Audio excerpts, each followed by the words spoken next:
ఓం నమో వెంకటేశాయ. ఈరోజు date 22 July 2025. SST tokens and DD tokens అయితే 3 ప్లేసెస్లో అయితే ఇస్తారు. డిడి టోకన్స్ అయితే ఓన్లీ భూదేవి కాంప్లెక్స్లో ఇస్తారండి. రిమైనింగ్ మొత్తం 3 ప్లేసెస్లో ఎస్ఎస్టీ టోకన్స్ మాత్రమే ఇస్తారు. బిఫోర్ 1 డే టోకన్స్ ఇస్తారు, అంటే రేపటి రోజు దర్శనానికి వెళ్ళాలన్నమాట. ఇక్కడ ఇంకోటి విషయం ఏంటంటే, స్వామివారిని మొదటి గడప నుంచి చూస్తే ఆనందంగా ఫీల్ అవుతారా, లేకుంటే 7వ గడప నుంచి చూస్తే హ్యాపీగా ఫీల్ అవుతారా? నాకు ఊహ తెలిసినప్పటి నుంచి 7వ గడప నుంచి చూస్తున్నాను స్వామివారిని. నాకు అదే హ్యాపీనెస్ అనిపిస్తుంది. మీకు ఏమనిపిస్తుందో చెప్పండి. And coming to SST tokens అయితే ఆధార్ కార్డు కంపల్సరీగా తీసుకొని వెళ్ళాలి, డీడీ టోకన్స్కైనా ఎస్ఎస్టీ టోకన్స్కైనా. అండ్ ఎవ్రీ 30 days తర్వాత మీరు మళ్ళీ టోకన్ తీసుకొని దర్శనం అయితే చేసుకోవచ్చు. బాగా గుర్తుపెట్టుకోండి, ఎస్ఎస్టీ టోకన్స్ 23వ తేదీ దర్శనానికి సంబంధించిన tokens early morning slot 3 AM ఉంది. ఆ తర్వాత ఆఫ్టర్నూన్ స్లాట్స్ మొత్తం ఉన్నాయి. అంటే టోటల్గా 17,000 ఇస్తారు, ఈ 3 ప్లేసెస్ కలిపి అనమాట. సో 3 ప్లేసెస్లలో క్యూ లైన్స్ అనేది 11:30కి 11 AM అలా స్టార్ట్ అయింది.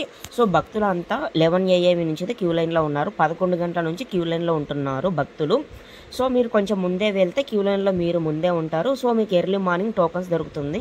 మీకు ఎర్లీ మార్నింగ్ టోకన్స్ కావాలి అనుకున్నట్లయితే మండే, ట్యూస్డే, వెడ్నెస్డే అలా ప్లాన్ చేయండి. మోస్ట్లీ ఎప్పుడైతే ఖాళీ ఉంటాయో, అంటే విఐపి బ్రేక్ దర్శనాలు, 300 టికెట్స్, ఈ దర్శనాలు లేనప్పుడు ఆ టైమింగ్ స్లాట్స్ అనేది మనకి మార్నింగ్ స్లాట్స్తే ఇవ్వడం జరుగుతుంది. లేకుంటే అన్ని ఆఫ్టర్నూన్ స్లాట్సే ఉంటాయి మోస్ట్లీ.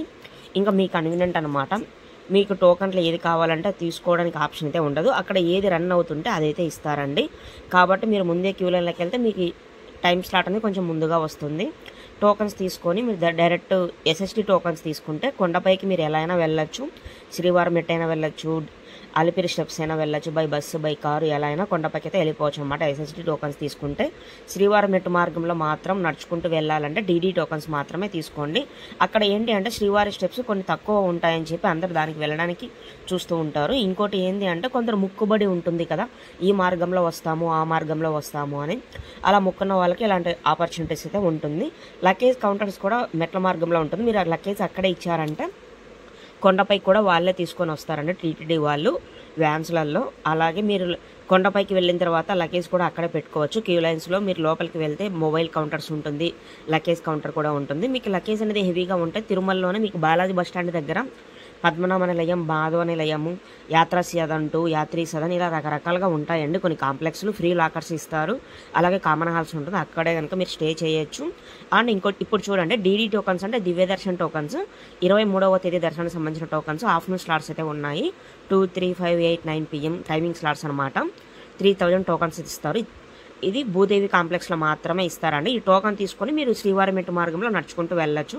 శ్రీవారి మెట్టు మార్గం అయితే ఈవినింగ్ 5:30 PM కంతా క్లోజ్ చేస్తారు. మళ్ళీ ఎర్లీ మార్నింగ్ 6 AM ఓపెన్ చేస్తారు, అంటే 6 గంటలకు ఓపెన్ చేస్తారు.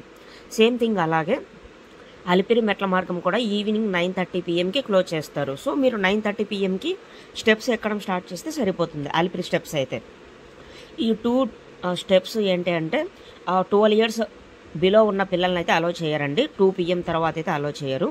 ఆఫ్టర్నూన్ 2 PM తర్వాత అలో చేయరు. బిలో 2 PM లోపలైతే అలో చేస్తారు. 12 years బిలో ఉన్న పిల్లల్ని, 12 సంవత్సరాల లోపల ఉన్న పిల్లల్ని అయితే ఆఫ్టర్నూన్ 2 PM తర్వాత అలో చేయరు. బిలో మాత్రమే అలో చేస్తారు. బాగా గుర్తుపెట్టుకోండి, అలిపిరి స్టెప్స్ అయినా శ్రీవారి స్టెప్స్ అయినా. ఆ తర్వాత ఇంకా 24th బ్రహ్మోత్సవాల సేవ అనేది రిలీజ్ చేస్తున్నారు. ఎవరైనా ఆ సేవకు బుక్ చేసుకోవాలి అనుకుంటే ఆన్లైన్లో మీరే వెబ్సైట్ ఓపెన్ చేసి చెక్ చేసుకోవచ్చు. ఇంకో వెబ్సైట్ అంటే గుర్తుకొచ్చింది, తిరుమల.org వెబ్సైట్ అనేది ఉంటుంది. దానిలో ఏమంటే మీరు కరెంట్ లైవ్ స్టేటస్ అనేది, టోకన్స్ ఎక్కడ ఇస్తున్నారు, ప్లేసెస్, ఆ తర్వాత హెల్ప్ లైన్ నెంబర్స్ అన్నీ అక్కడ డేటా అయితే ఉంటుంది. తిరుమల.org వెబ్సైట్లో లైవ్ స్టేటస్ అనేది మీరు చెక్ చేసుకొని మీరు క్యూ లైన్లోకి అయితే వెళ్ళిపోవచ్చు అనమాట, ఇంకా ఎన్ని టోకన్స్ బ్యాలెన్స్ ఉన్నాయని. భూదేవి కాంప్లెక్స్ అయితే తిరుపతి మెయిన్ బస్ స్టాండ్ నుంచి అయినా, రైల్వే స్టేషన్ నుంచి అయినా 3.5 km రేడియస్ లోపల అయితే ఉంటుంది. అలాగే శ్రీనివాసం కాంప్లెక్స్ బస్ స్టాండ్ ఆపోజిట్లో అయితే ఉంటుంది. విష్ణునివాసం కాంప్లెక్స్ అయితే మెయిన్ తిరుపతి రైల్వే స్టేషన్ ఉంది కదా, దానికి ఆపోజిట్లోనే ఉంటుంది. సో మీరు ఎర్లీ మార్నింగ్ 11 AM కంతా క్యూ లైన్లోకి వెళ్తే ఆఫ్టర్నూన్ 1 PM నుంచి టోకన్స్ ఇవ్వడం స్టార్ట్ చేస్తారు. అంటే మధ్యాహ్నం 12 తర్వాత ఎప్పుడైనా సరే టోకన్స్ ఇవ్వడం స్టార్ట్ చేస్తారు. టోకన్స్ కంప్లీట్ అయ్యే వరకు ఇస్తారండి. దానికంటూ టైమింగ్ అనేది ఏమి ఉండదు. నెక్స్ట్ డే కోటా అనేది కంప్లీట్ అయ్యే వరకు టోకన్స్ అయితే ఇస్తారు. వన్స్ కోటా కంప్లీట్ అయిపోతే కౌంటర్స్ అనేది క్లోజ్ చేస్తారు. ఆ తర్వాత టోకన్స్ కావాలంటే మళ్ళీ నెక్స్ట్ డే వరకు వెయిట్ చేయాలి తిరుపతిలోనే. లేకుంటే డైరెక్ట్ కొండపైకి వెళ్ళిపోవచ్చు. తిరుమల సర్వదర్శనం అని చెప్పి ఇంకో ఆప్షన్ ఉందండి. సర్వదర్శనం క్యూ లైన్లోకి వెళ్ళిపోతే మీరు డైరెక్ట్ దర్శనానికి అయితే వెళ్ళిపోతారు. అక్కడ ఏమంటే 12 hours to 15 hours పడుతుంది, బేస్డ్ ఆన్ క్రౌడ్ అనమాట. క్రౌడ్ ఒకలాగా ఒక చోట ఒకలాగా ఉంటుంది. అండ్ సర్వదర్శనం క్యూ లైన్లో కూడా మీరు లగేజ్ తీసుకొని వెళ్ళి అక్కడే డిపాజిట్ చేయొచ్చు. మీకు లగేజ్ ఎక్కువ ఉన్నట్లయితే ఫ్రీ లాకర్స్ అన్నీ ఉంటుంది. అలాగే సిఆర్ఓ ఆఫీస్ దగ్గర నార్మల్గా మీరు వెళ్ళి రూమ్స్ తీసుకోవాలి ఆఫ్లైన్లో అనుకుంటే అక్కడికే వెళ్ళి మీరు ఆధార్ కార్డు, దర్శనం టైమింగ్ ఇవన్నీ చూపించారంటే వాళ్ళైతే ఇస్తారు అండి. టోకన్స్ రూమ్స్ అనేది ఇస్తారు. అది కూడా అవైలబిలిటీ ఉంటేనే ఇస్తారు సిఆర్ఓ ఆఫీస్లో.